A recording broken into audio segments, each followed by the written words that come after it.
Along the sleepy shores of the Green Island coastline, the ebb and flow of the Savannah River beckons forth toward the mainland horizon, replete with the nearby Fort Pulaski.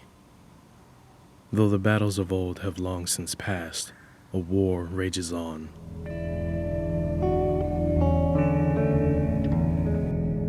By wind and by sea. These are not all signs of civil war, but of nature's inherent actions toward erosion and man's futile attempts to quell them.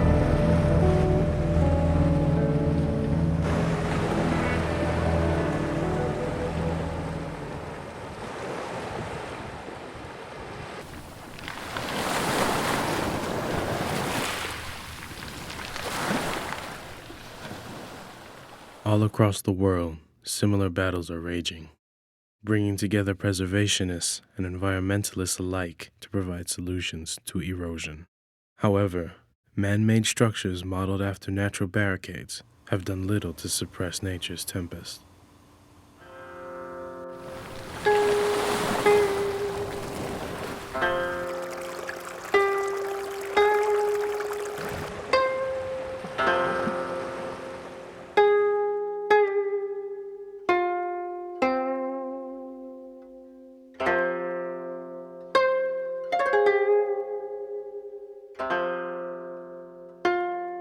Nature has been often condemned as the vengeful mother of creation, or implied by religious minds as God's wrath. Yet, the truth is more harrowing. Over a year ago, especially, the trail itself keeps getting more and more washed out. You get to a point down there you can't even really cross. They get some boards and all, but it's pretty dangerous to try to cross over that. And just the trail has been washed out. If you go down to Tybee now, a lot of it has been washed away completely. They've lost a lot of beach. And if they don't hurry up and do something, they're going to lose more. And kind of reminds me back in the 70s when you had maybe about 10 to 15 feet of beach, and that was it.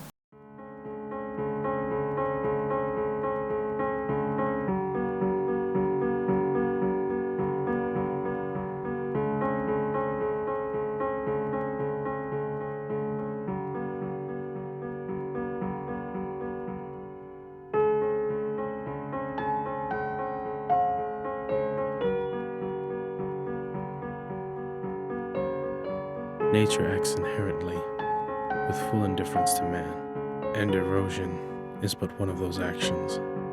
Engineered attempts to stabilize the shoreline by sand dredging, often multi-million-dollar ventures, can only delay the natural flow of nature.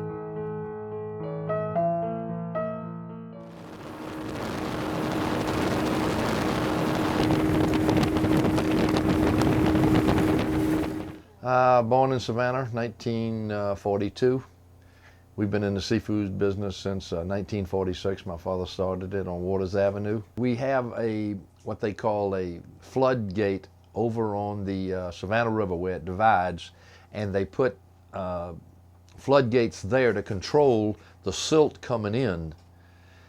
But after years of that, it didn't work proper. My memory jumps back to when I was a little kid. On the beach, they used to have jetties, and they would be pylons that they would run out some 100 feet off the beach, and I guess it's an old-fashioned way of protecting the beach from eroding. As you go down to Tybee Island now, there's no more jetties. Now, they've got a dredge for the big ships, naturally, for coming up the Savannah River.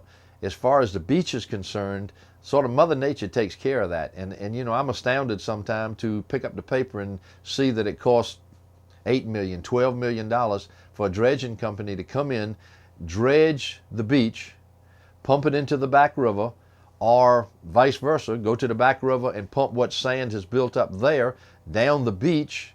And sometimes it seems like it only lasts 2 years. So you're not beating Mother Nature. And thus begins the Sisyphean task, yet our boulder has crumbled to sediment. It is the nature of things, the flow of the tide, the ebb and flow of time that man stands against in fighting erosion. The lighthouse, now a beacon of the rising tide. What greater symbol of nature's force of change than this? Ultimately, the fear in losing this monument is that the history is lost. But there is a greater history in the making, that of Earth's progress and tendency toward change.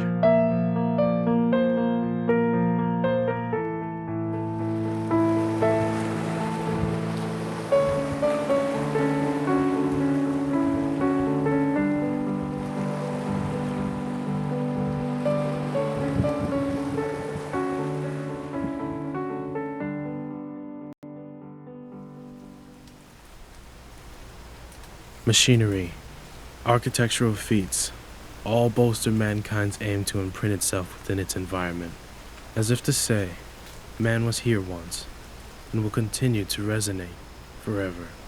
The undercurrent to such a statement is that of man's relation to the environment in which such structures exist. Without needing to, nature responds. I was always here and will be until the end, by any means necessary. Those same means are that of evolution in the environment, the cyclical tides of life, creating, destroying, and renewal. Life, forged by the elements, continue in their path of change by greater means than any man could muster. We had a dock that extended out, and the kids could get under the dock for protection from the sun. Sometimes they'd play as they were little kids. Well, from year to year, that dock kept filling in. Well, finally it got to the point where the sand was right up to the dock, which, used to be, let's say 3, 4, 5 feet underneath it. He came in with a bulldozer, and he would take all the sand and he'd push it off to the end, and he'd push it in, and he'd push it in. Well, that was good. By the time we ended our vacation 2 weeks later, Mother Nature had pushed all that sand right back under the dock.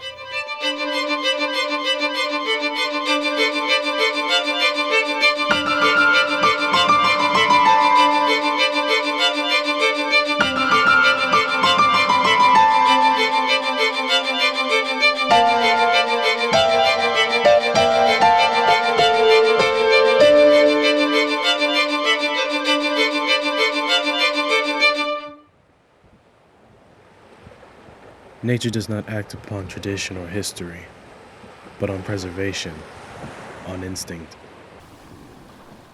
For mankind to live in this world, it must act in accordance, not stand against.